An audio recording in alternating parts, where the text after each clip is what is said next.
Hi, ladies and gentlemen. Trey Smith here. I'm founder at Buildbox. Thank you so much for joining us tonight. This is a big special event for us. We're going to be debuting Buildbox 2 tonight for the first time.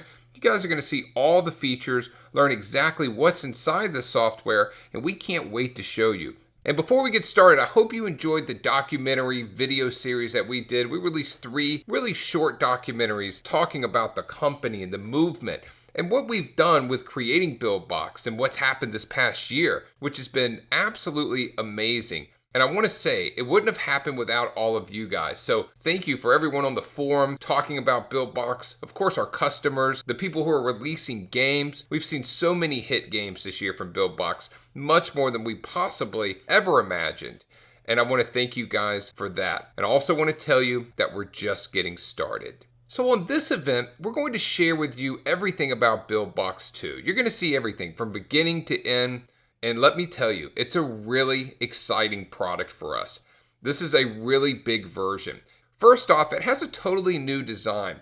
We hired an amazing designer to come work with Buildbox. This is a guy I've worked with in the past, and he is absolutely phenomenal. Buildbox 2.0 is not just a new design, though. It has many, many new features. Some that were requested by a lot of people, like multiple worlds and a particle system that's amazing.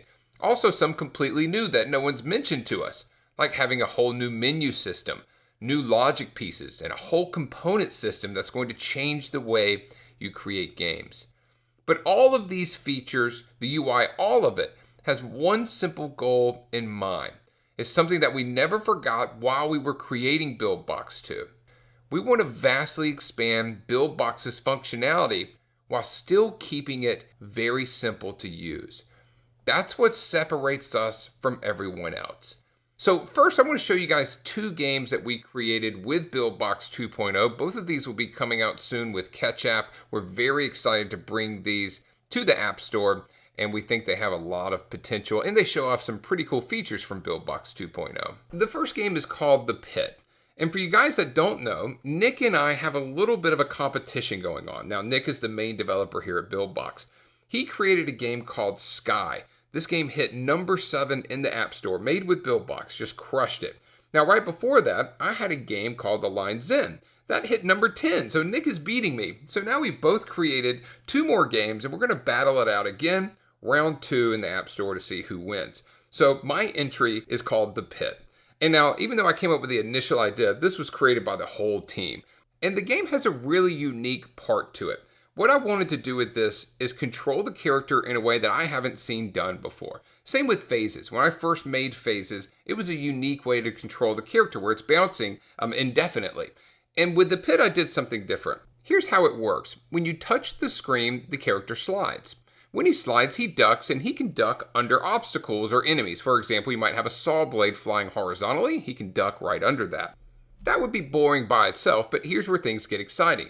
Whenever you let go of the screen, the character is going to jump, whether you want him to or not. So now you have to time not only when you are sliding, so you can duck under obstacles, but also when you are letting go to make sure you don't accidentally jump into an obstacle. To make the gameplay even more interesting, we added in a double jump. So now you have 3 different things that you have to focus on while playing the game, which moves pretty fast. You have to duck obstacles, you have to jump over obstacles, and sometimes you have to double jump over obstacles. And it lends to really unique, fun, fast-paced gameplay, and we think this game is going to do very well. If you're a Buildbox customer, you know previously you could not make gameplay like this in your game. Now here's what's really cool. With Buildbox 2, we did not want to just add a slide and jump option to character control. Instead, we wanted to break this down to the roots and give you full control to mix and match and come up with your own unique ideas. We don't want everyone just to have the same control scheme out there, right? So what we did is build what's called a component system. I'm going to walk you through this later on, but when you see it, you're going to be amazed. It's pretty exciting. It will be very interesting to see how the Pit does against Nick's game, Blue Edge, because they are very different games.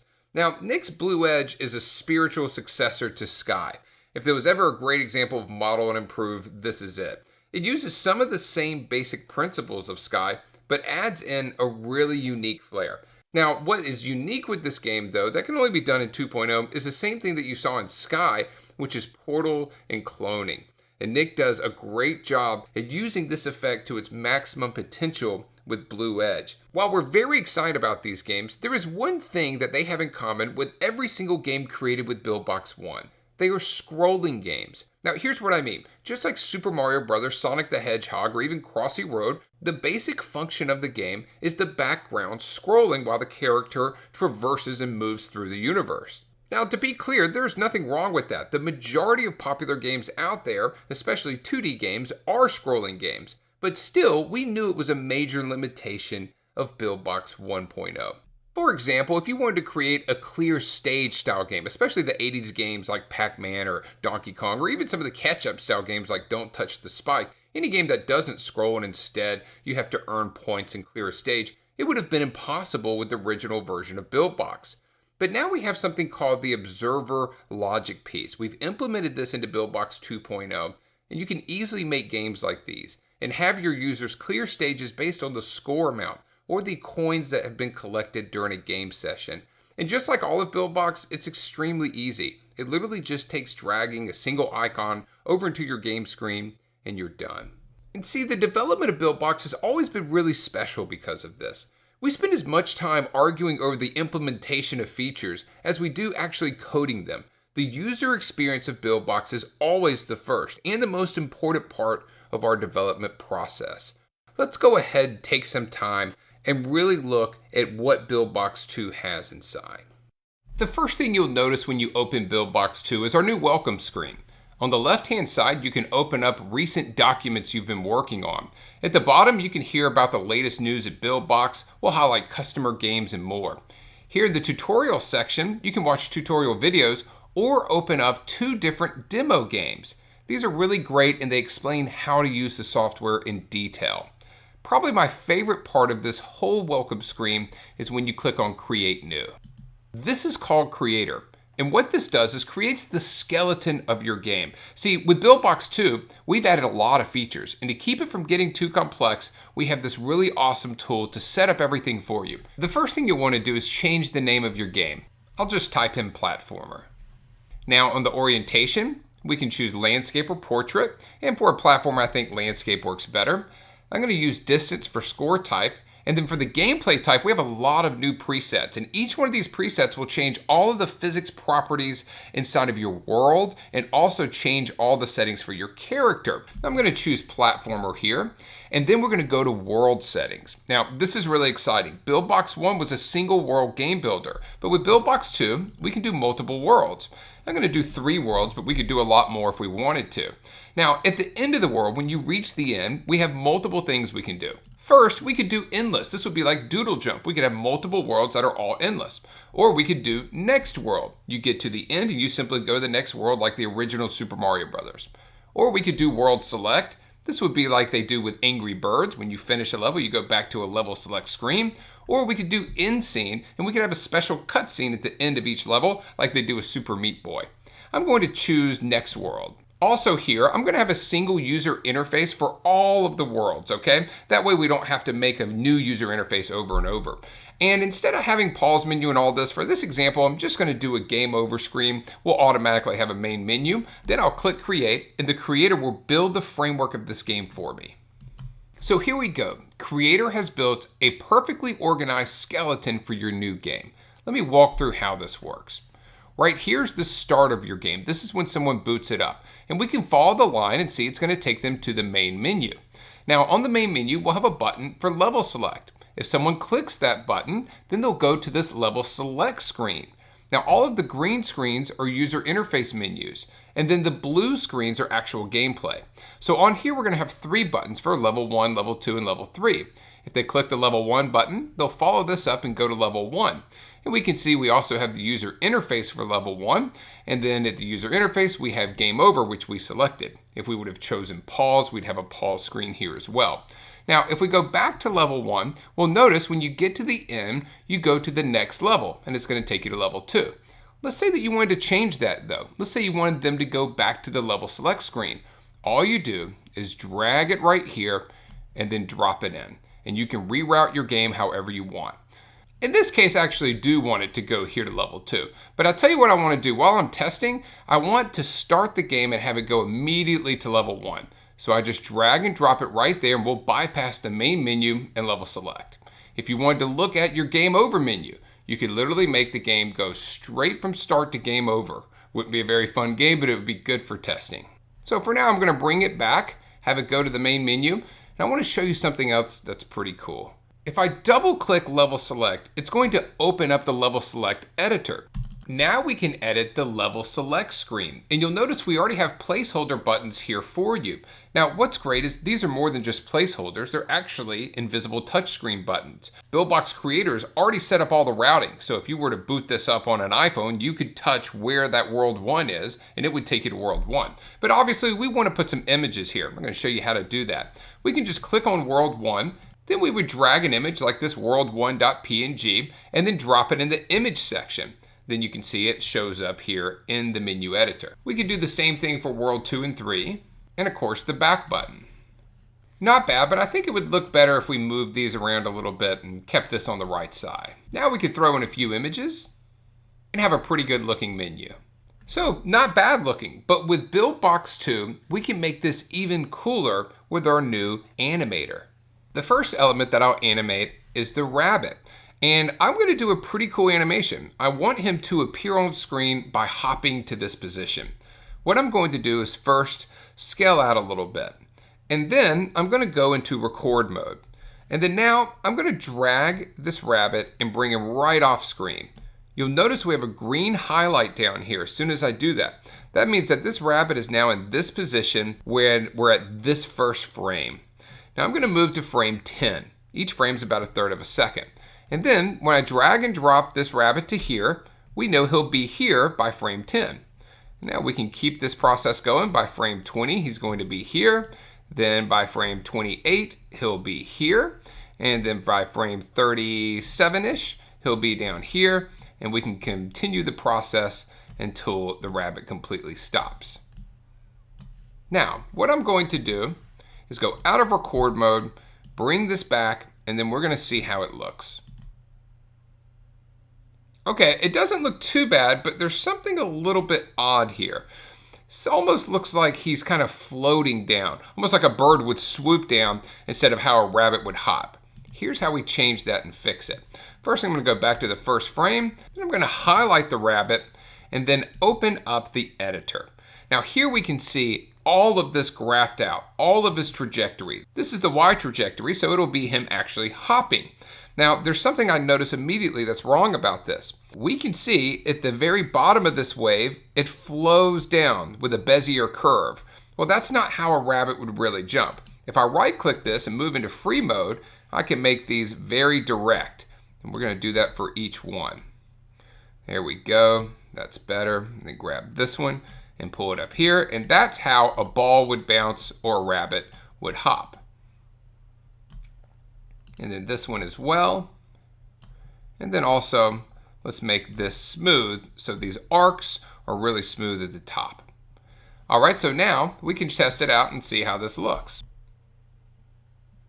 There we go. That looks really good, much better.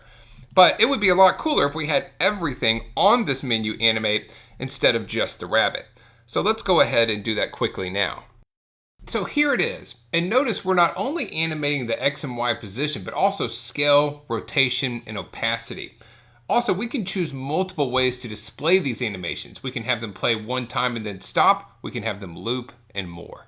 That's just the basics of menus and animations. We haven't started talking about the multiple fonts you can now have, the event observer, the different navigation buttons, the cool new character component buttons, the switch button, the new swipe controls, and more that we've added into Buildbox 2. Also, this is a pretty basic setup. If we were to go back to Creator and create something a little bit more complicated, it would look like this. So as you can see, pretty serious stuff. And though we know that most people aren't going to be making games this complicated, we wanted it to be an option with Buildbox 2 if someone wanted to. And it would take a very long time to set up all of this routing and have it done correctly. But with Creator, it can be done in seconds. For now, let's head back to our simple game with only 3 levels, and then let's check out the scene editor and talk about the new gameplay changes in Buildbox 2. The first thing you'll notice when you open up a game made with Creator is that we have placeholder graphics for gameplay as well. And we keep it really simple. You have nothing more than a character, a platform, a single enemy, and then a particle effect for good measure. And the reason we did this is simple. Now with Buildbox 2, you can use Creator, immediately hit play, and immediately get a feel for your game. So no more opening up a black screen, wondering what's going on. And for the professionals out there, you guys can start building levels and put in the graphics later if you want. Now let's talk about some of the new features in the scene editor. First off, on the right-hand side, just like with Buildbox 1, we have the options bar. Anything that you select inside a Buildbox, whether it's a platform or your character or any item, you'll be able to edit all of its options over here on the right-hand side. Then in the middle, of course, we have the actual scene editor. And this is where you can move around, you can duplicate items and build out your game. Really easy, very easy to use level editor. To the left of the scene editor is the outliner, and this is something we were really excited to bring into Buildbox 2.0. Here you can see all of your layers. You can hide them if you want to see what it would look like without them in your game. You can lock the layers, and we even have groups. And you can hide these whole entire groups, move them around, and we've added auto depth sorting, which really helps out depth sorting issues in bigger games. Finally, the far left section is your asset bar. Here's where you control your characters, your objects, you access your effects, including the new particle effect, and then of course your logic pieces, labels, and more. And we're going to go over all of this now, starting with the character. Buildbox 2 supports multiple characters. When you've selected a character and you scroll down on the options bar, you'll see a lot of options. Everything from how you can unlock this character if it's going to be free or with in-game currency or real money, the different effects that might happen when the character is defeated, and more. But if you scroll to the very bottom, you'll notice a new section called Character Gameplay Settings. And this is really cool. It allows each character to have unique powers and abilities. For example, we might have one character that just moves a little bit faster than everyone else. Or we could have one that jumps a little bit higher. But with this, you can go further than that as well. You can create a character that moves like a helicopter in a regular platformer, or a special character that flaps like a bird. You could have a specific character that's only unlocked with real money that has superpowers. You can do really, really unique things here. The character gameplay settings are what we call a component. This is a built-in component. And components are core parts of your character. It can change the way that your character reacts in your game a lot. We also have 5 additional components that add a lot of functionality to Buildbox. The first one's called Advanced Move, and this is probably the most important one. It's very easy to use, I'll show you soon, and it opens up Buildbox more than any other feature we've added. With this component, you can now make a Crossy Road style game that controls the character via swipe. You can make a game like Ketchup's Don't Touch the Spikes, where the character changes direction when he collides with an object. You can also use this component to make a zigzag style game, where you touch the screen or a button and the character changes directions. And you can even now do a 2.5D adventure game like the classic Legend of Zelda games, where a character moves around a map with a joystick. All of this and a lot more is now possible with Advanced Move. Ghost Jump is an advanced jumping feature that we use in isometric games. It works extremely well. We used it in Pit. We'll have documentation on this, but if you're making isometric games, it makes it a lot easier. And now we have damage. This is a big one. You're going to see soon how we can attach damage to various moves. This again really opens up your possibilities. Also, by a huge request, we have health, and this also includes multiple lives. So you can attach health to a character, you can also have multiple lives, and then we have icons for that and all of that good stuff as well. And finally, we do have a character icon and sounds that you can use for your character unlock screens. Let's go ahead and add an advanced move and talk about how that works. Now you can see we have an advanced move component in our right-hand bar. Even though it's called Advanced Move, it's actually pretty simple to use. Let's say we wanted a slide function for our character, so he can slide under obstacles. Here's how you would do that. First, you would just rename this to Slide, that way we know what it is, and then we want to drag and drop an image of this character sliding into the animation section. Now we can see that the speed of this character right now is 30, but while he's sliding, I want him to move a little bit faster. So for linear velocity, I'm going to change this to 40. That way he just picks up a little bit of speed during the slide. Finally, I'll want to assign this to a button. So I'm going to choose the event and then choose Button Slide. And this is a button I've already created on the user interface menu. And that's it. In about 10 seconds, we created a whole slide function for this character. But for our advanced users, it doesn't have to stop there. You could also add a damage component and then attach that to the same button. So that way your slide has an attack. Or instead of having this activate on a button, we could have it activate on collision. This opens up a lot of doors. For example, you could show your character holding an item or changing direction when he collides with a platform. And again, those are advanced uses for advanced users, but as you can see, components really open up the characters and what you can do with Buildbox 2. And we've also added components to objects. They work the same way as the character components. And we've also added health and damage here, and also friction so you can make platforms move like ice. And then we also have the classics Wake Up and Spawner listed under components as well. Now let's talk about one of the most fun new features of Buildbox 2, and that's the built-in particle creator. To add a particle to your game, you simply click on Effects and then you drag a particle over into the scene editor. On the right options bar, you'll see a button pop up called Emitters. By clicking that, you'll be able to create your particle.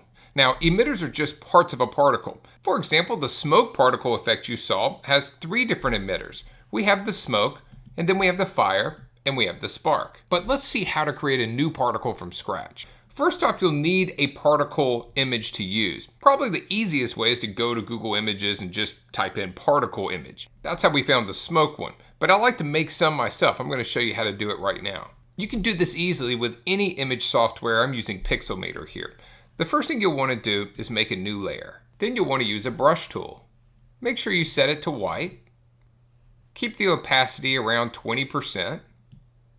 And then make sure you have a pretty small brush. Now, you just want to make a couple small points. And then open up your brush a little bit to add a nice little glow effect. That's literally it. Now I'm going to rename this layer Particle, drag it to my desktop, and just drag it into the particle editor. And as you can see, we already have a pretty cool effect going on here. Now we can move this around, we could attach it to a character like you'll see soon, and a whole lot more. You can see we have a host of different options here. I'm just going to show you a few. The first one that's really cool is Blend Additive. If you click that, you immediately get this really cool magical spell look. I really like this. Now, if we want to add some color to this, we have something called a color variation. We can double click this and add any color we want, and it will make this multicolored. So check this out. Now it even looks more like a magical spell. That would be a really cool effect for that. Now we could also change things like the angle and do this, and now it's going to come out a little bit wide, or we could make it even tighter so it just goes straight up. And you can see it's actually just taking the same image that I made here and repeating it in different ways. So that's what this is doing, and we're going to add a little bit wider angle here, and maybe not quite that much. And yeah, all of these change the different aspects and properties of this particle, and we can have as many as we want. So let's see what this looks like actually in the game. So here's our particle effect. It's in our game still. I'm going to hit the play button, and then we'll see that immediately on the screen. And you'll notice it moves around with the gravity of the world and all that stuff. And that's great. But what if we attached it to something? We can actually do that pretty easily. We could attach it to this platform if we wanted, or we could attach it to the character when he jumps. Here's how to do that. All right, the first thing I'll do is delete this particle because we're going to make a new one just for when the character jumps. Now I'm going to click on Characters, choose our current character, and on the right-hand side, I'm going to go to the jump animation and edit this animation. So now I'm in the animation editor, and we're only animating the jump of the character. You'll notice on the left-hand side, we still have effects, and we can add these just for the jumping action in the game. So I'm going to grab this particle, drop it right on top of the character, move it here in the center, and then edit the emitters. Now I'm going to grab the same particle we were using before, go into Blend Additive mode over here, and play around with some color variation. You know, this time I might try something different. Let's try blue or hot pink and see what that looks like. And it's going to be pretty much any color but hot pink. If we wanted to make it hot pink, we could do that as well though. We could go down here to color and choose hot pink, hit OK, and it's going to be hot pink. But I think I like the multicolor better. So I'm going to go back over here, go to white, and we'll get that cool multicolored look like before. I'll close the particle editor to go back to my game. Okay, so here we are. We don't see anything because it's inside just the jump animation, but check this out. Great, now we have a particle effect that only activates when we jump. And it looks really good, and of course we could add multiple emitters to make it look even better. So that's particle effects in Buildbox 2. Now let's talk about logic pieces. In Buildbox 1.3, we announced our first logic piece, Transform, and this was a big one. Transform allows you to change an object's position, rotation, scale, linear velocity, angular velocity, and more. It's a really cool feature. Well, we've now added support to change all of these for your character as well. We also have 4 new logic pieces, including teleport, gatekeeper, path, and menu jump. Let's start with teleport. You simply grab the icon and you drop it into the scene editor. Now, the first thing we're going to do is duplicate this. And as soon as the character hits this first one, he's going to fall and come out of the second one. If you ever played the game Portal, it's very similar. So let's preview it and see what that looks like. Okay, so we can see the character hop over from one section to the other right when the game starts. If I turn on debug mode, we can see it better because we can actually see these teleport logic pieces. So now let's have some fun with this. I'm going to bring in a pipe, and we're going to make sure that this is a decoration item here. And what I'm going to do is bring this to the front, so I make sure the character goes behind it when it falls, like that. And what we're going to do is make this a little bit smaller, and we're going to have the character hopefully fall right about there into that pipe. And then we're going to turn this around and have him come out of this pipe. But to make things a little bit more interesting, we're going to clone this. Instead of being a teleportation device, it's going to be a clone. We're going to have one of these be big and one of them be really small. And then what we'll do is duplicate these pipes. We'll have one be a little bit bigger, then of course one be a little bit smaller, and see how this works. And we'll have them at a few angles there just to make it kind of fun. All right, so now let's see what happens when we preview this.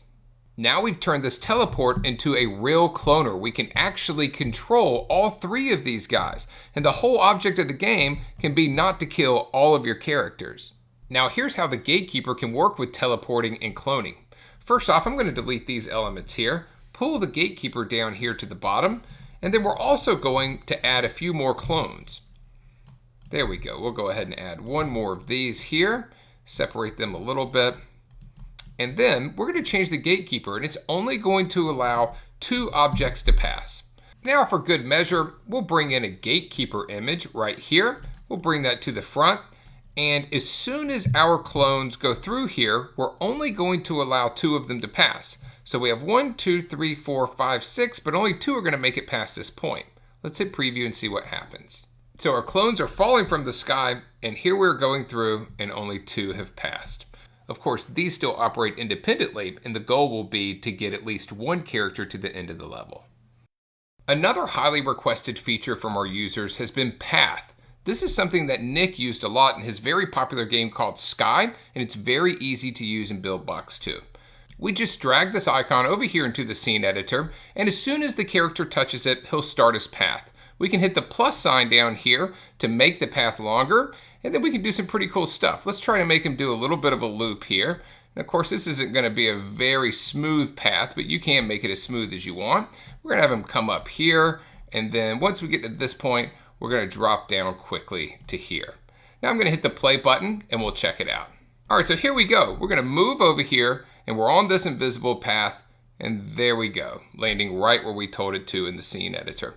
Of course, at any time, we can view this path in debug mode and then we can see it in action. Now we're going to move again, this time where we can see the path and land right there. Just like transform, teleport, and gatekeeper, paths work for both your character and your objects. There's one more logic piece in the scene editor, and it's called menu jump. It's very simple to use, but it's also very important. So let's say we had a secret location. What we're going to do is close this up a little bit here. We're going to have a very small sliver. And let's say when the character gets there, that there's going to be a secret location right down here if they can figure out how to make it down this little hole. Now, what we can do is rename this to secret location. And then we can head back over to our menu, and you'll see we have a new section in this node, a new port called secret location. Now, what we could do is make a new level. I just copied that one. And when they go to the secret location, they go to this secret level. And I'll call this secret level here, so it shows on there.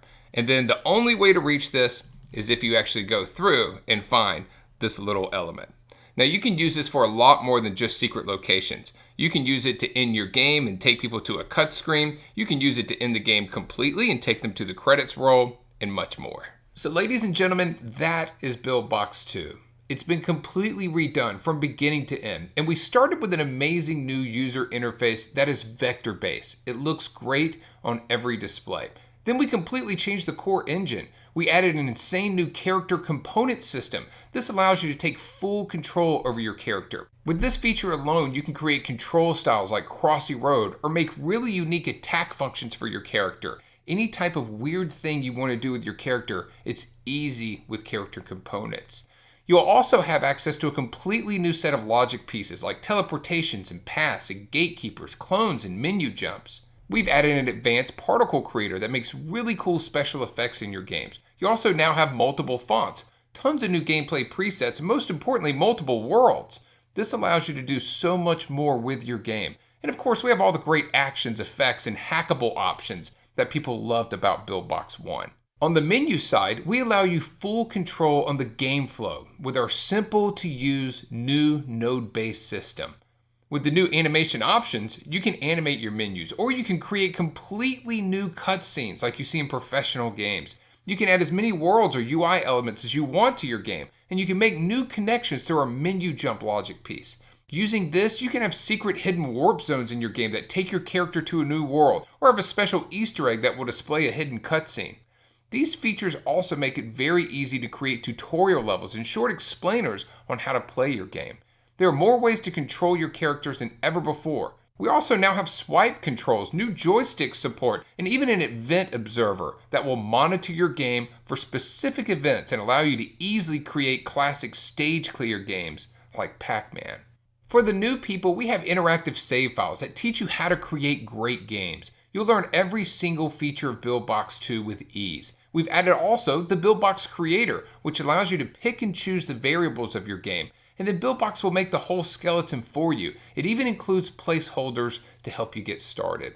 That's just scratching the surface. We haven't even touched on the major new features like the layer browser, the new health and damage functions, special features to help make isometric games easier, and even new export options. In fact, there's over 137 changes in the software. And while Buildbox 1.0 was amazing software that outperformed every expectation we had, this new version is truly taking it to the next level in a very big way. Now let's discuss the release of Buildbox 2. Buildbox 2 is officially launching in January of 2016. But for the first time ever, we're doing an early access program so you can get the software sooner. Here's how it works. If you purchase a subscription or a full pay license to Buildbox, you will immediately receive a copy of Buildbox 1, and you'll also be added to the early access program for Buildbox 2.